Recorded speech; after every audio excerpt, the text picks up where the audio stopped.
Welcome, folks, to this thing will.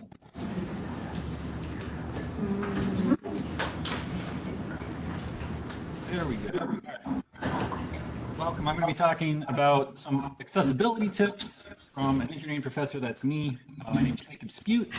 I teach engineering and physics courses at Quinebaug Valley Community College, and we'll talk about more as we go. If you have questions, feel free to stop me, ask questions, etc.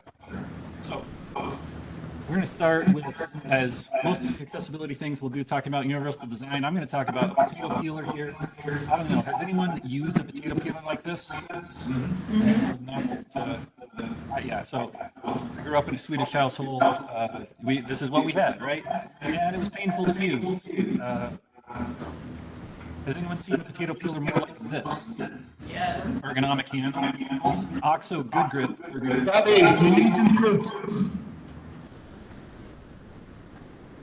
Sorry. This is an OXO Good Grip potato peeler. And the founding myth of the OXO Good Grips company, whatever, is from Sam Farber designing this to try and help his wife, Betsy, who had some mild arthritis, be able to actually have a better grip on this thing. So they designed it, and it turns out it's actually more comfortable in general for like people to use, right? And so that's the idea behind universal design, is coming up with things. Sorry, mute your mic. Are you getting weird feedback? All right. Well, I'll continue. Makes it better for everybody, right? And it's not better just for people with arthritis. It's not like anybody without arthritis can't use the right one. It's actually just better in general. So that's the idea. There are lots of cases where people can have various impairments, and by addressing them, it can make it better for them, but also by addressing those, it can make it better in general for everybody. This here is from Microsoft inclusivity thing that gives some examples of problems or things that people might be going through that might make it tough for them to interact in what we might consider a normal way. And so the idea behind universal design for learning is to engage students with multiple means of engagement, representation, action, and expression to try and connect with people along different axes. And it also fits with if people have learned about learning styles, regardless of what you think about like actual research as to whether they really exist. It's clearly more engaging to have more ways of engaging with the material. I have some references here. I'll try and share this presentation with people afterwards if you want to see that, and it has the links in there. So yeah. So what I do as part of trying to approach this is whenever I get an accommodation request, you'll sometimes get those from students who have talked to the disabilities office, and they'll have a thing saying, hey, here's something we need you to do for this student. I like to ask myself, how could this help students without an official accommodation? For a couple of reasons. One, well, if I'm making a change, like, is this something that could benefit everybody? In which case, just make it available to everybody. Another is, there are some students whose parents or family situation makes them better at accessing certain resources like the disabilities office, and some students that don't really know even to do that. Even if you put it in the syllabus, even if you say it out loud, they're just going to be at a disadvantage when they maybe should have access to those sorts of things. Here's a big one: absences. Some students know that if they can't make class, to just ask about it and see what they can do. And some students don't, and they just don't show up. And then if they miss enough, then they just drop the class, and right? And that's, for whatever reason, that's happening. So anyway, my main approach to this coming out of all of the remote learning for the pandemic, thinking about the benefits and drawbacks that we had for that and how I could accommodate that to in-person classes. So benefits of remote learning is, if you have various schedules and life things that come up, then it can accommodate that more easily. All my classes can just easily be recorded. It might even be asynchronous, so there's not a specific time they have to be someplace. all your assignments are in one place. So if they can't come to submit an assignment, it's fine. They just submit it online. They can find that someplace. And they need to have a certain level of technical competency to do this, which is a benefit. But obviously, sometimes it can be a struggle to get them over that barrier of being able to interact with the technology to be successful. You don't get the same amount of face time if it's fully remote. It makes it more difficult to build relationships with students and also with students with one another for learning communities. And sometimes the home environments or wherever they're at can be distracting and difficult to deal with, whether there's kids yelling at them or they're sharing a room with people or what have you. And it can be tough to participate. But here I'll frame this as like remote learning in contrast to in-person. You could look at remote learning as the default and in-person as the thing, like what if we go back to in-person, and kind of frame it the other way where, like, you know, you don't have to take one as the default. So it's just sort of the same list, but reversed for this, thinking about, okay, how should I approach this? And so my approach was to try, I asked my students, I did some surveys, and it's not worth showing data on this because it was unanimous. Every single person in all of my technical classes, I teach engineering and physics classes, they said they would prefer to be able to take the course in person. But they also said that they really appreciated the in-class recordings and they wanted to keep that with the in-person stuff. And I agreed. So I want to keep that chance to learn in person while allowing students to attend remotely and catch up afterwards with easy reference material and easy ability to submit assignments. And so I adopted Flex methodology. I don't actually officially run all my courses as a Flex for a couple of reasons I'll talk about, but basically I do run all my courses the same way. It's just some of them are labeled differently. And what happens is I teach in a classroom. That's what I'm doing right now. You can see, like, here we are in a classroom. If you were a student in the room, this is what you would be seeing, right? You could see my face a little bit tighter here, right? So I teach in a classroom. Students can attend in person. They could also attend remotely, and I record every class, make every assignment due online, so that anything that, like, all of the benefits I'm trying to keep while allowing students to attend in person. And for some classes, I actually kind of require that. For physics labs, for example, I require in-person attendance for the labs, at least. And if you want it to transfer to UConn, you need to have in-person labs. And so my exams and labs and all that, like, it has to be in person. All right, so that's my approach. And how does this benefit? Well, let's talk about assignment submissions. Thinking about when I was having my assignments due, generally I would just have them due at the start of class. Why? Because that was the easiest for me to collect things. What was the late policy? I honestly had a tough time having any sort of reasonable late policy that didn't severely impact my ability to grade work and get work returned in a reasonably efficient manner, right? Because ideally you want, like, immediate feedback. Within a week is probably okay, but you don't want it to be straggling. And then how are they physically submitted? Well, I asked, how could I help? Like, sometimes you get the accommodations where people can turn stuff in late. Sometimes students will have a car accident and they need to turn things in late, and then it's now in a different pile than my other student pile, and I have to merge things, and it can be tough. So I require that basically everything is submitted through Blackboard. Students now know anytime I'm submitting work, it's always in the same place, and they don't have to ask, do I need to bring anything with me to class to turn something in? It's always just, turn it in through Blackboard. When I say all, there's an asterisk there. The asterisk is basically exams I still will do in person for some of them, and presentations when I do robotics stuff and they have to have a physical robot. So anything that's like physically, you got to do that. But all of the other assignments, homeworks, lab reports, all that stuff is all through Blackboard. And there are some advantages. One big one is that they actually get a keep of their assignment, a copy of their assignments. Sometimes I would run into, they're going to submit a homework, but then they're going to have an exam shortly afterwards. They might want the homework to study for the exam. Will I be able to get the homework returned to them in time? Here they have a copy of it anyway, because when they're submitting it, they have an electronic copy. When you grade it, now I don't have to worry about remembering to, after I grade it, get it put into Blackboard as a grade. It's already there.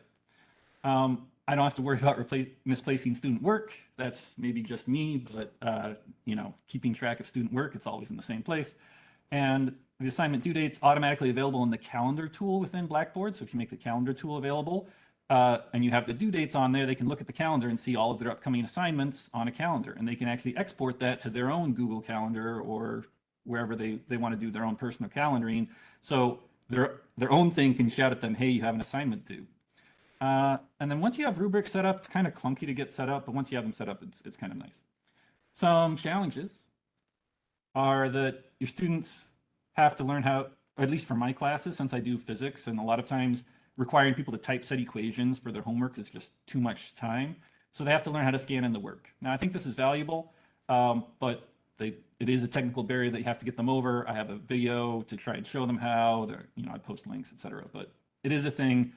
Generally, this has to be a focus first week of class, like make sure people can do this so that it's not a question of, wait, could they do the homework and just didn't know how to scan it? They can get that stuff done.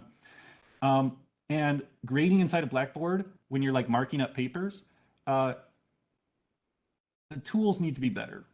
They exist, and I use a graphics tablet. I'll be talking about that a little bit today, so that I can do things like just mark on the paper like this, right? But it's still, the Blackboard tools can be clunky here. So with all those trade-offs, for me, the benefits of having everything through Blackboard vastly outweighed the other things. And as far as accessibility goes, for people who have trouble with executive function and keeping track of things, like having everything due in the same place in a clearly delineated way makes things nice. For when it's due, rather than, sometimes you have to have things due before class because you're working on it in class. I generally would then have it always be due. If I need it due for the day of class, due the day before by 11:59 p.m. And if I don't, I would have it be due the day of class and due at 11:59 p.m. So the end of day. Reason why is now students, if I didn't need them to have it done before class for some reason, they can come to class, and if they have any final questions, they can ask last minute questions and get clarification on it, and then still get it submitted on the day. And I can remind them on class, hey, your work is due today. So before the end of today, get your homework submitted. Anyway. Questions so far?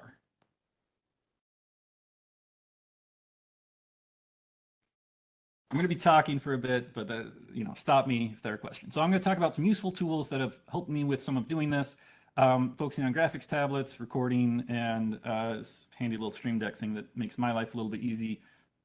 Your mileage may vary. So let's focus on the tablets because I think that's the biggest gain. So I've got this graphics tablet here. It is what I was using when I was doing this thing. I can easily write equations, ignore my sloppy handwriting. I can focus and write a little bit more determinedly if I want to. And you have to think about this in terms of what's the alternative. The alternative is working on the board. And the board, I don't know if anyone's ever had this. If you teach, again, I'm coming from a engineering, math, physics perspective, doing a lot of equations, and sometimes you just get going, and then you're looking back, and it seems like people are following. You ask them questions to try and get them following, but you can still run into that where you go to erase and people are like, hold up, let me copy that real quick, right?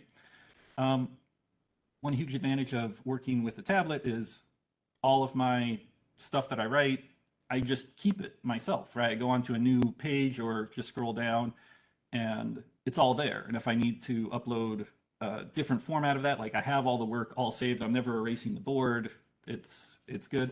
And you can see it fine in, let's see if we can do the, nope. Sorry, I meant this one.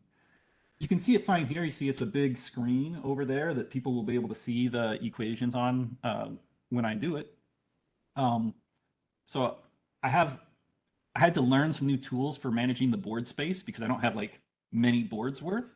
But doing that, it actually makes it really nice. So using it, what I do is I duplicate my tablet on the projector. My actual setup is a little bit more complicated, but this is what I recommend. So you have your tablet screen, you have your projector screen, you duplicate it so whatever you draw on the tablet shows up on the projector.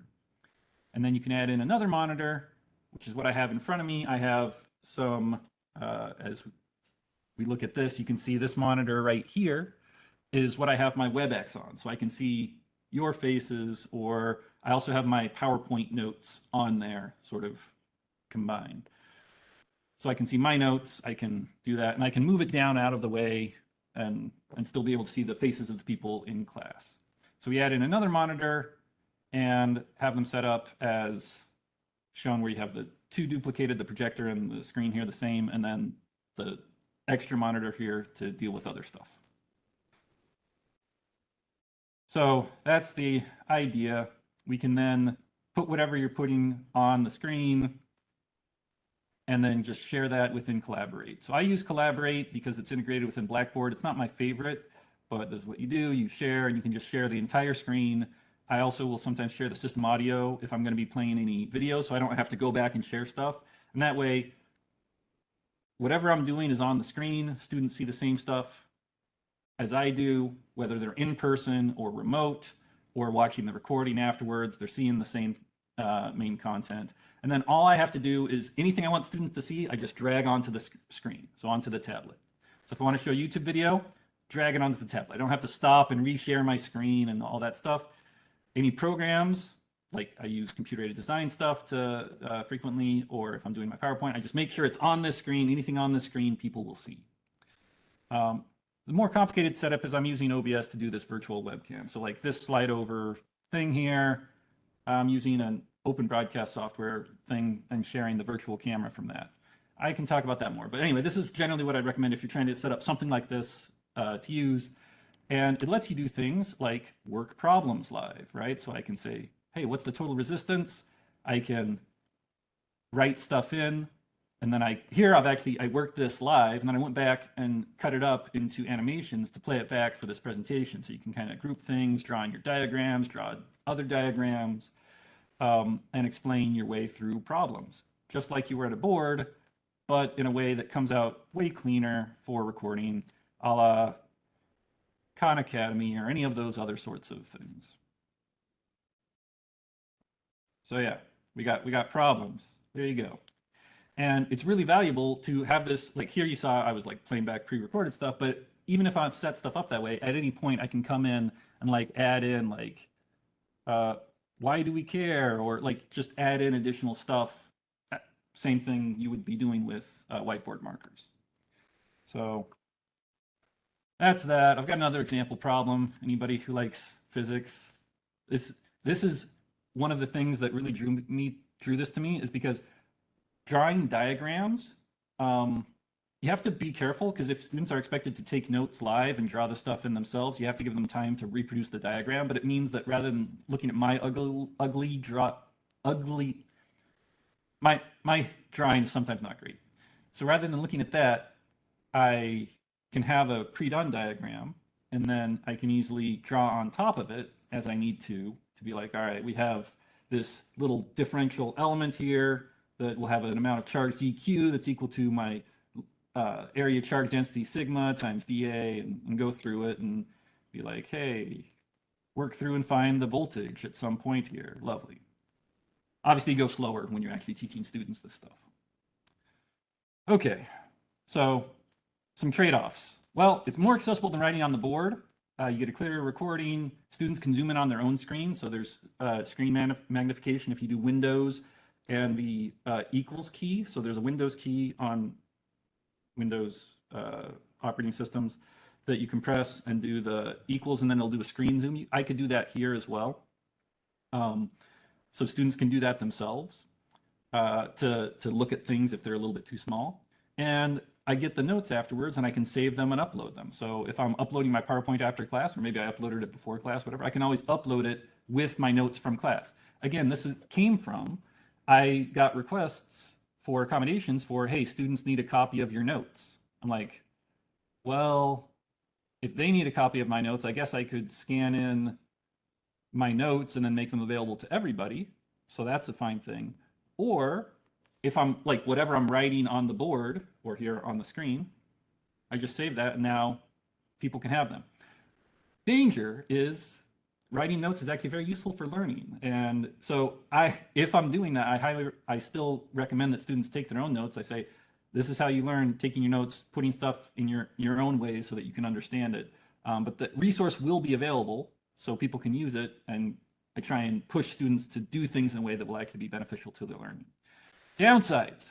If you have blind students, it's not sufficient. If you have visually impaired students, it might be. But if you have actually blind students, when you write on the board, when I'm writing, I say what I'm writing, like, so I have x squared plus y squared. Like, I say that stuff, but it's still not really sufficient. You need stuff in a format where it's like readable by a screen reader or by a Braille, connected text thing or whatever. So if you actually have students like that, I've never actually had one, but if you do, then you need to do other stuff. For example, you can typeset all your equations. Also, there's no alt text by default for anything I write here, right? So like, if I had typeset x plus y and then a screen reader is reading it, it reads that off as x plus y. If I write it like this, it doesn't know what to do with that. I have to go later on and add alt text so people can read it, but adding in that alt text is like as much work as typesetting it in the first place. So that's that. So if you're doing that, then you actually have to input equations. I was at an accessibility conference last Thursday, the CSU conference, and what's her name? Betsy Doyan presented on equation input, and it never occurred to me that this would be a useful thing to show people in a professional context. So I show my students how to do this. I figured, hey, I'll show you this as well. So in Word or in PowerPoint, you can do this. It uses very similar input methods as if you're using if you're typing stuff up in LaTeX for like public publication. So the format of typing it in should be familiar if you've published physics stuff. If you haven't, we'll go over it. But here I'm just dragging this window onto here so that I can see what's going on. And where did it go? There we go. So I can type hello, that's a little bit small. I'll do control and then wheel to get this a little bit bigger. Hello, here's an equation. So if you want to put in an equation, you can do Alt equals to insert an equation. So you don't have to like poke around in the menus, and then you can type your equation, x plus y equals z, right? You can also, if you're doing this, if you need Greek letters or other symbols, there's a whole bunch of symbols up here that you can poke around and type on, or if you put your mouse over them, it'll show a tooltip that'll show what the symbol is supposed to be. So if I want less than or equal to, this is /LE or /LEQ. So I can type x/LEQ for less than or equal to, hit space, and now it gives me the less than or equal to sign. So if you do need to typeset a lot of equations, then this can help you do that. And so like, but what's another equation? So capital Phi sub B, or probably sub capital B for magnetic flux will be equal to the integral /int of, let's see, I want B. I did control B, control I to get it to that thing because this is a vector. I want a central dot, C dot for this dot product, D, A, etc. So I could have typed that a lot faster if I weren't narrating it at the same time. So yeah, you can do that. And so anytime, if you're having to do equations and you find it to be a pain, anytime you're over here poking around in these, see if you can mouse over and find a way of typing it if you're going to be doing it a bunch, and it might have the tooltip ready for you so you can easily get that. All the Greek letters are pretty much just the name of the Greek letter with the slash before it. So it's like alpha, epsilon. There's actually a variant on the epsilon, var epsilon. You want the other form of epsilon. If you want the capital, it's a capital on the gamma instead of the lowercase gamma. There you go. Handy little equation entry. So if you already knew that and that was boring to you, apologies. But if that was handy and might save you some time, great. If you don't do equations, apologies. But hey, this is from a STEM perspective, science, technology, engineering, math. So that's what we got for you. And by the way, the important part about doing it that way is then screen readers can read stuff and everybody's happy. All right, so yeah, that's the tablet trade-offs. I think it's totally worth it for most of the stuff I'm doing. Just with being aware of that caveat for others. If you have actual needs, you need to be a little bit more strict on how you do things. All right, and then for recording it, I just have this checklist that I've done so much I don't even have to do the checklist, which is just make sure I share the tablet display, and then I never have to poke into this again. So even if every single person's in person, because they're required to be in person, we're doing a physics lab, I still record this, because then when they're going back later and trying to write their lab report, any of my explanations about like what we're trying to do, how we're analyzing the data, like it's all there. It's all recorded. And I never have to, in that case, I never have to interact with remote students because they're all in person. But I still set it up this way so the recordings are all in the same place and easily accessible. That's it. So that's recording the classes. And then I mentioned I talk about Stream Decks because this is the thing I'm using to like do this where I switch between screens. I have a thing up here. And in fact, maybe actually what the thing to do is I'm going to move this camera and I'm going to move it over to show you my setup from this perspective. Let's see if we can angle it down. So here you go. So you can see this is my setup. And there are a couple things I would change. Like this, I kind of want to be on a monitor arm so that I can make it more ergonomic for different heights of people and stuff. You notice how I kind of sit down more while I'm doing this. It would be nice if I could just like easily reposition it to here to work on. So there's a couple things in process that I hope to get better at. But this Stream Deck thing here is, do we have the autofocus? Is it going to, oh, all right. I just have it set up with like different buttons that I press to change scenes. And one real advantage so this grew out of, here, we'll go to this scene. This grew out of, prior to the pandemic, I live streamed on Twitch, music stuff, right? So I was, doing things, having fun. And then the pandemic came and I spent all my time talking to people remotely and I didn't want to do that anymore. I still technically have a Twitch account, right? So I could at any point go on and live stream some music. But the nice thing about this is it offloads cognitive load, cognitive burden, so that I'm not having to like stop and reshare things. I just press the button to go between like, hey, I want to show stuff, people stuff in person. I can demo things here. I can go back here. It's better than like, I'd never want to interact with Collaborate at all, if possible, while I'm teaching, because it takes cognitive load and can be clunky. You can do some fancy shortcut things. It's not that hard to get set up here. It looks kind of complicated. I actually use a little shortcut thing for doing different pen colors. So if I want to do this and then like switch my pen color, I've got a little shortcut on here. I don't know why we added an X squared, but you can have lots of different colors. It's fun stuff. And it's really handy for recording videos. So if I'm recording short videos, this is one of the other things. Once you get something set up like this, if you want to record the short videos, which I did as an OER grant for my physics, I have a whole set of 3 to 5 minute videos for most of the weeks of physics, going through a lot of the stuff, including sample problems. And all I do is I just press a single button on here that I've got set up to record. Now I'm recording a video, and whatever I do here is going to show up on the video. I can change scenes and show stuff here and demo things. And when I get questions from students via email, a lot of times it's a lot harder to type something up and typeset everything than it is to just explain it as if we were in the room and I'm writing on a board or whatever. So I just do this, record the quick 3-minute video. When I'm done, I'll hit record to stop. And then if I can open up the recording. So here, I just did a recording. This is the one right here.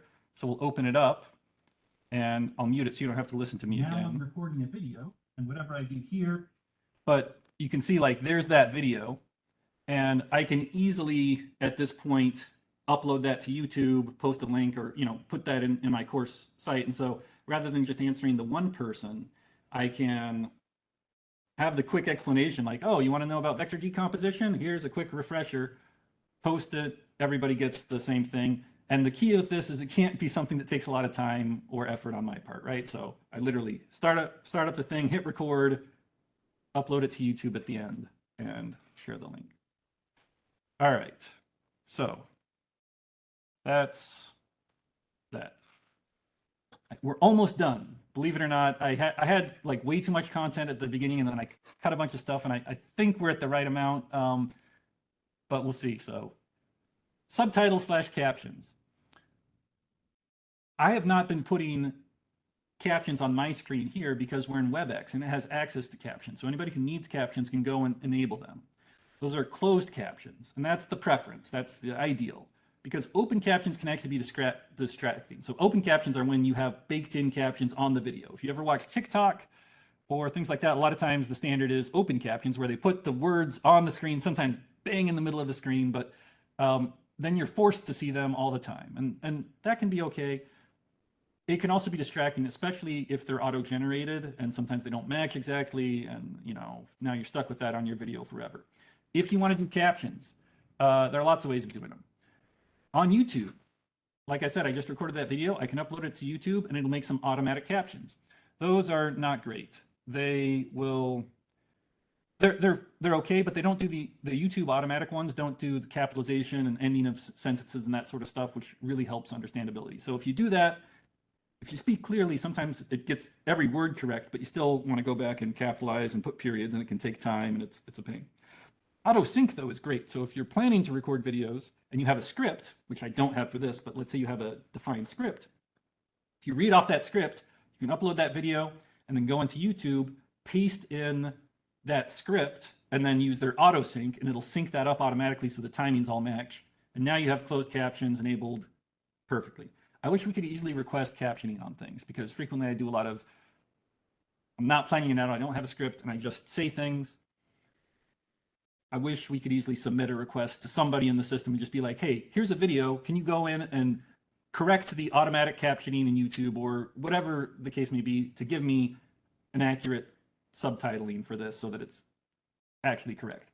Otherwise, I kind of have to do that myself, and it takes a lot of time. There are some other platforms. Amara can help with doing subtitles.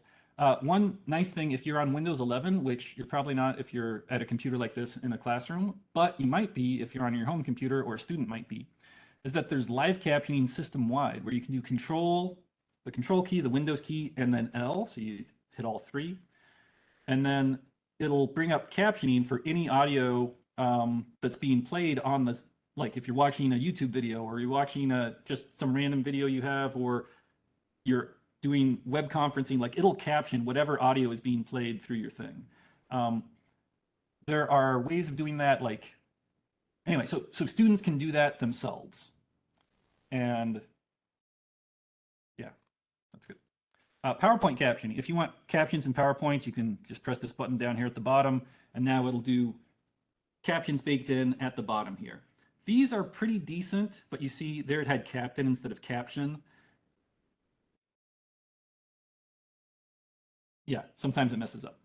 So it's okay though. So if you need this, I've had students who are hearing impaired, not fully deaf, but hearing impaired, and sometimes this is what we have ended up doing. But this is distracting for other students and makes the content smaller, and ideally you just want closed captions so that the students who need it can enable it.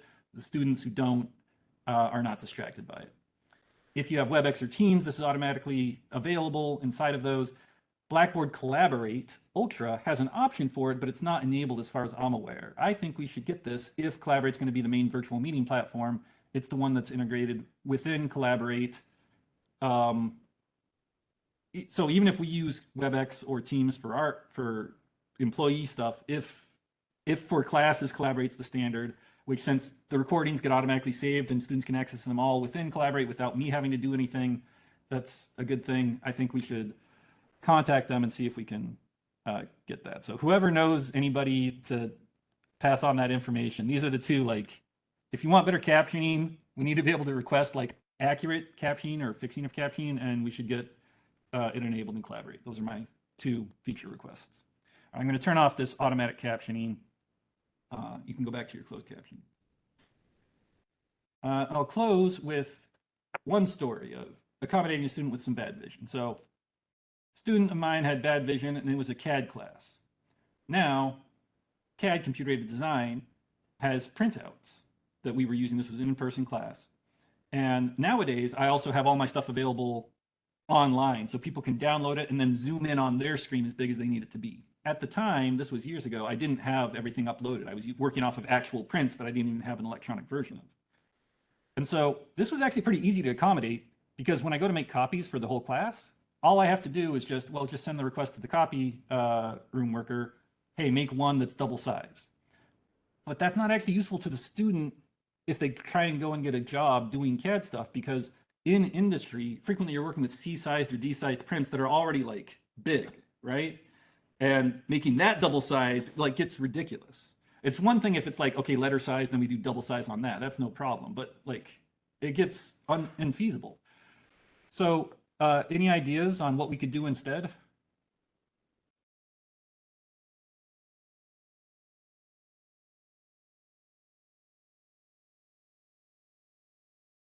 I have an answer. I have what I suggested and that we ended up doing.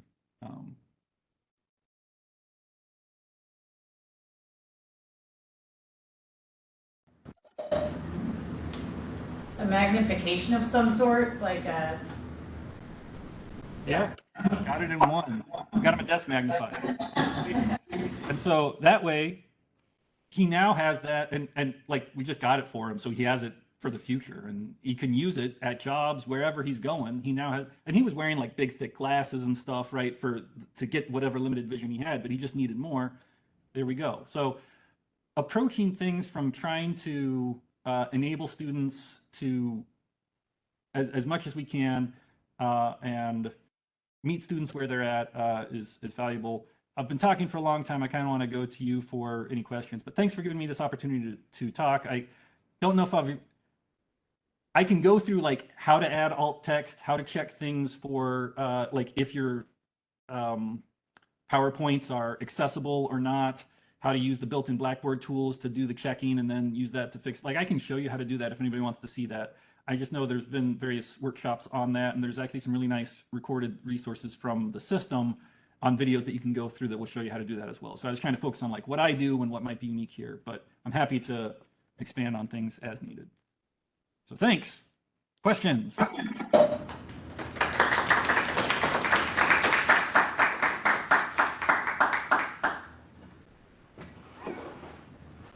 if anyone has questions, or we could, those joining us online, feel free to ask questions, post them in the chat. Floor is open.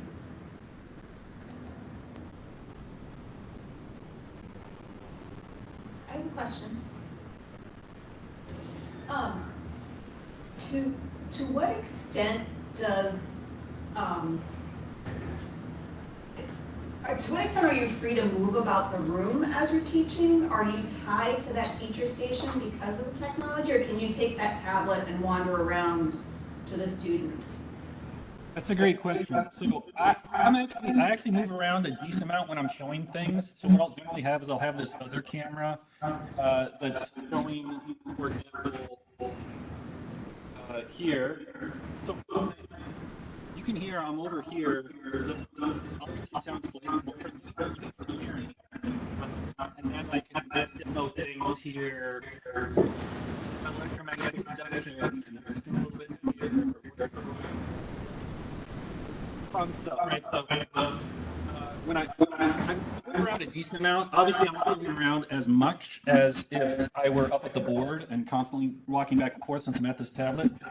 Again, like I said, I want the arm on this so that I can move it up to be able to like imagine if this could just like move up here and swing over this way and kind of do what I'd like. This camera here, I can usually like just change the angle on.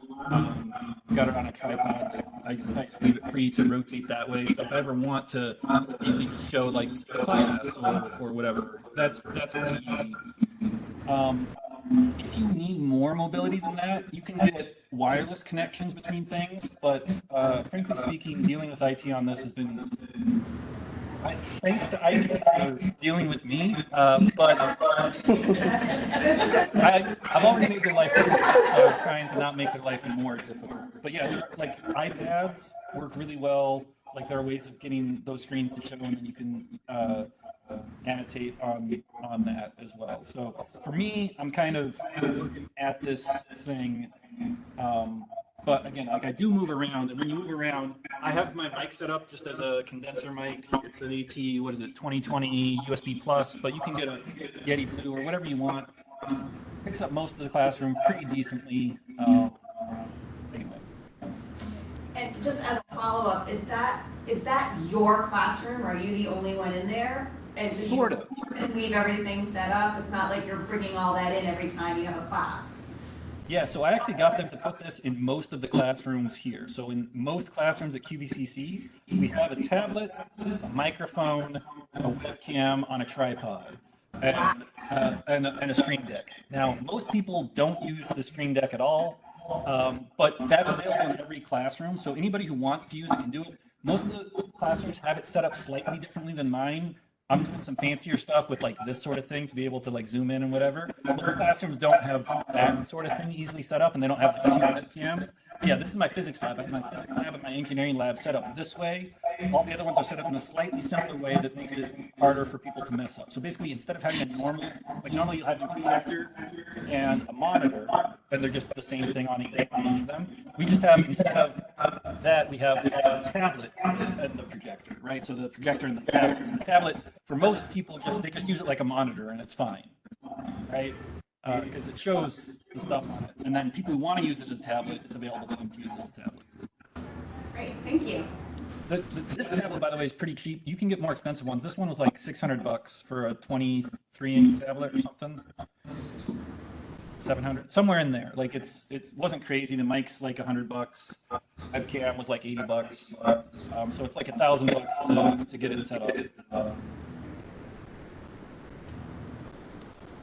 Oh, there's a hand, it looks like. Hi Jacob, how easy is it to set this up? Because at our campus we don't have this facility of having all this in one space.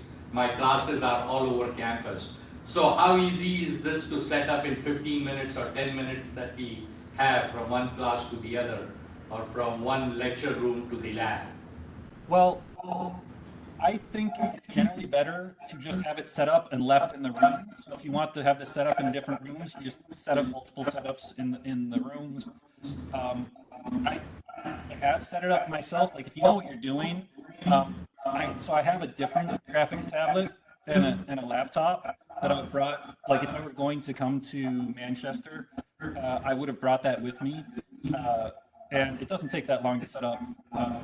You plug the stuff into the computer and you turn things on. And like if you already had stuff set up on your laptop and whatever, that's fine. If you're trying to set it up, you don't want to bring a tablet into a strange computer, because then you have to install drivers and everything, right? But if you have your tablet working with a computer like a laptop, then taking that existing setup and just setting it up in a room doesn't take long. Yeah, you can do that in like 10 minutes. But for me, I come into the room, I log on, I press one button on my Stream Deck to get things started for me that I have like this custom shortcut for. But yeah, like I showed you my checklist. Like even if you're doing those, it doesn't take long.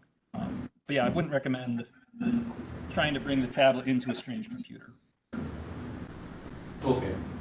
A follow-up question on that would be, since your students know that you're recording everything and it's an on-ground course, what happens later in the semester? Do they stop coming to your lecture? Because now they know that you're recording everything. Why should I come to your on-ground class then? What happens to your attendance in the lecture? That's a great question. Or have you kept a track of that? Because that's what I have noticed. If I start posting stuff online, even if it's an on-ground class, they stop coming to class. Yeah, I guess. So there are a couple of ways to approach this question. One thing I'll say as the direct response is that for courses where I try and make it a point that, hey, you should be in person because you'll learn better, the attendance doesn't change. Like after the first couple of weeks, and then people learn like what the thing is. Pretty much whoever's attending in person will still be attending in person. Whoever's attending remotely or trying to catch up that way will do that way. So it doesn't really change after a week or two. For my intro to engineering, for example, pretty much everyone comes in person. Some people, because of transportation issues, and because I say, hey, it's possible to do it remotely, we'll do it remotely. And I've had some of those people be very successful, right? They just, part of it is that like if you don't have the energy, like if you could attend in person, but you just don't have the energy to get out of bed and get yourself here, you're probably not going to be in a state to also be focused to be paying attention either, right? So the other thing I'd say is that for my upper level courses, where my students have already passed calculus, I teach engineering, thermodynamics, statics, dynamics, and calculus-based physics. Students are committed and trying to pass stuff, and giving them more options in general helps them. Students generally still attend the lectures because they find them useful. And sometimes because of transportation, they'll attend them remotely, but they're still attending the live lecture even when it's recorded. Your mileage may vary. If you're boring, or if students don't feel like they're getting value from the lecture, then you'll lose lecture attendance. I try not to take that too personally if that happens. But like, it's the value proposition. It's like, well, what's helping you learn? Like, it feels bad, but like if students are learning the material and can demonstrate it, and they're doing it on the in-person, like I know they're not showing on the exam, like they learn the stuff. How they learn the stuff is less important to me. But I do try and do things in class. Like today I was talking a lot. I have content-heavy courses. I do talk a decent amount, but I try to have that back and forth on working problems so that people get that. You don't get the same experience watching that after the fact as you do live. You're asking, okay, so what do we do now? And now you're thinking about what's the next step? Like, how do we know to do that? So the things that can be done is pre-recorded. Like I have a bunch of just pre-recorded stuff, and I make that available for asynchronous watching, right? And students will still come to the live lecture covering that same material, even though the YouTube videos are available that are the more succinct, tighter version of that, right? Because of that value add. So I don't know. One thing I'd say is that I think recording classes, I should have mentioned this, it's not appropriate for every type of class, or for the stuff I'm doing, I think it's great. For discussion-based stuff, I've taught some like recent discoveries in science stuff where people are talking about things and talking about like stuff that might be sensitive and people might not really want recorded because they need to have the freedom to explore and to say things that might be wrong or might be politically incorrect, and not have someone bring it up later and be like, hey, look at what this dumb person in my class said, right? So I would not recommend it for discussion-heavy courses, for just recording everything. But like, I can tell you, I had a student who requested to record the class. I was like, sure, record the class. And then he would be, this was prior to when I started doing this, and then he would be just working on homework from other classes. Like, can you pay attention? He's like, well, I'll watch it. But that's not that. And then I discovered later, actually, he had recorded without professor's permission other classes and tried to use that to get the professors in trouble, like he did poorly in the class and be like, hey, look at them fumbling around and making mistakes in lecture or whatever. He never did that to me. It's not because I never made mistakes in lecture, so I don't know, like maybe I got lucky, but maybe he just didn't have time to find my mistakes, or I played them off well enough to make them seem intentional. I couldn't tell you, but the fact that everybody knows and it's a level playing field, and now it's not just he had access to the lecture recordings, but everybody does, is really valuable. There's so many times where students will say, I otherwise would have gotten an email saying, hey, I couldn't quite follow what was going on here. Instead, they can just hop back to that one part of the lecture and just rewatch it. And a lot of times that clarifies things. So, yeah, it does give students the tool that then can let them be lazy and put themselves in a bad position. I try and use force of personality and making friends with people and whatever tools I can to try and encourage students to make decisions that will put themselves in the best chance to be successful. But yeah, you get people more flexibility. Some people will abuse that and end up being counterproductive for their own learning. I don't know. I don't have a great solution. It's a trade-off to consider for sure. How how do universities who want on-ground experience react to this? Say, especially UConn and science courses, they do not want any hybrid, they do not want any online.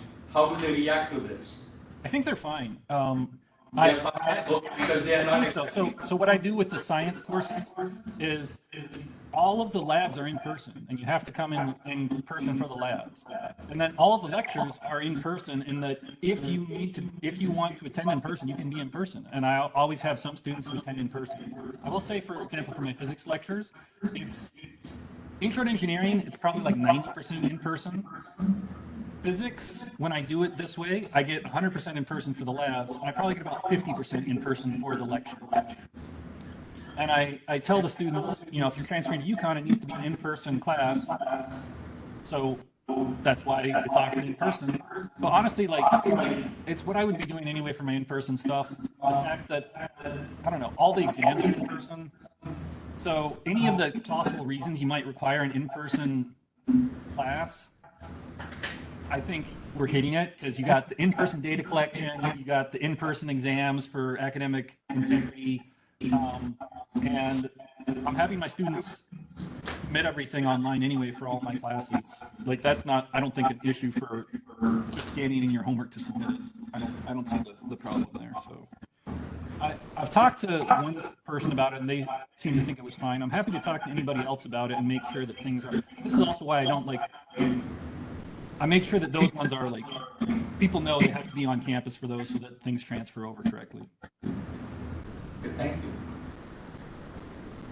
Looks like that Kim has a question. Kim has a question, yeah. Hand up. Jacob, good afternoon, everybody. I'm one of the co-organizers of this event, and I'm so glad you accepted our invitation. So I'm so glad that you accepted our invitation. Yeah, here's a little bit of feedback. Yeah, so I think that's feedback on the Let me Debbie's Yeah. mic thing. So Yeah. Great. Okay. So hi, welcome to MCC, and thank you so much for accepting our invitation. I was one of the co-organizers of this particular event, and I think all of the questions that I had originally have been asked by my colleagues. I did have questions about student persistence in the course, because they would have access to in-person student persistence in the course because they'd have access to recordings. And then I also had questions about transferability. I have been taking thoughtful notes here, and regarding my colleagues' questions, and I will share those questions again with you if there's something that you remember a little bit later on, because your presentation was so comprehensive, Jacob, and so detailed, and I think you have some resources that we do not yet have, and I'd like to, I don't know, I'd like to capture some of these questions, and if you have any more thoughts on that. But thank you. sure. I think one thing I'll add is that I did, because I was teaching they needed someone to fill in last minute for a physics class. So I taught a physics class last semester at Three Rivers Community College. And I requested that they get the same thing set up for me down there, and they did it, and it worked. So I don't think that was Sky down at Three Rivers who got that set up for me. So I think it's doable if you want to have this sort of setup. And one thing in response to that previous thing, if you want to make sure that students actually attend in person, you can require that they do certain work on every lecture day. So people will have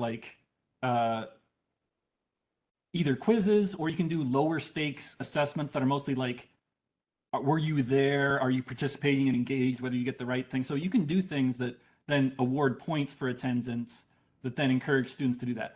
I tend to try and avoid that just because I personally prefer that all of my points in my classes come from students demonstrating understanding and of material specifically. And I ran into issues with in-person quizzes, where if people had extra time, then you have to give the quiz to the Learning Center ahead of time, and it became awkward if they're actually graded on getting things correctly. But there are ways around that. I think the attention activities and actually awarding points for attendance and that sort of stuff is one way to encourage that.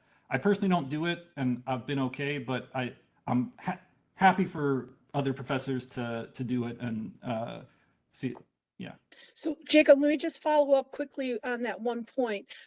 Formative assessment is so important regarding student persistence. And so when I think about low stake CATs, classroom assessment techniques, I think about the 1-minute reaction paper or the muddiest point, or asking the student to identify a bottleneck in their learning, just as three examples here.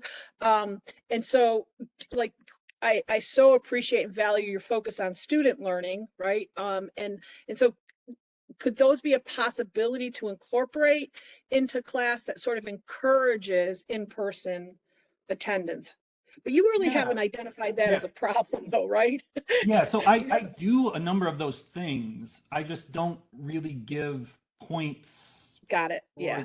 Or like, so like I will do the like, you know, like identify the bot, like, so I do some of that stuff, and I'll do even quick like quizzes where I'll put up a like a multiple choice thing or whatever it is.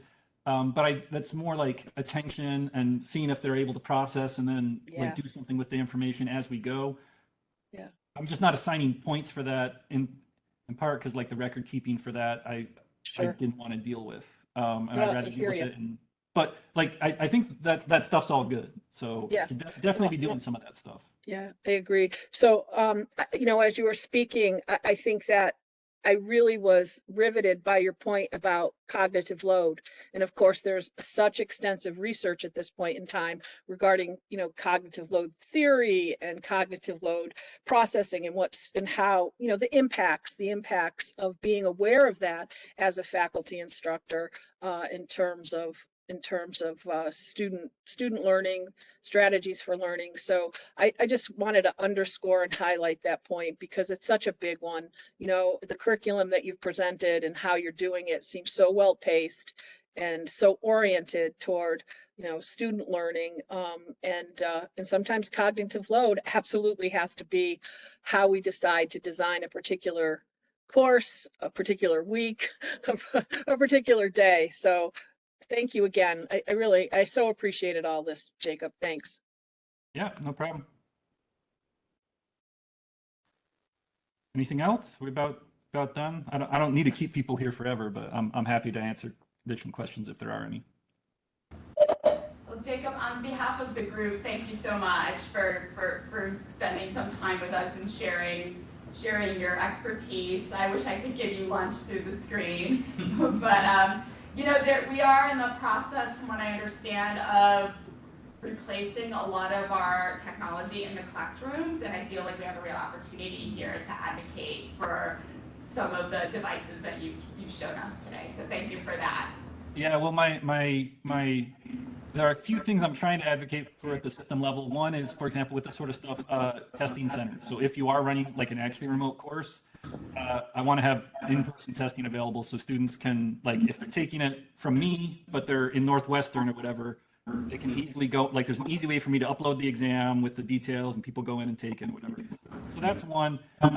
But this technology stuff is another. That's why I got one of the things set up at Three Rivers. I'm happy to come over to Manchester to, you know, show things. I wanted to show the setup here. I'm happy to have people come over here and demo stuff here for whatever. So just let me know.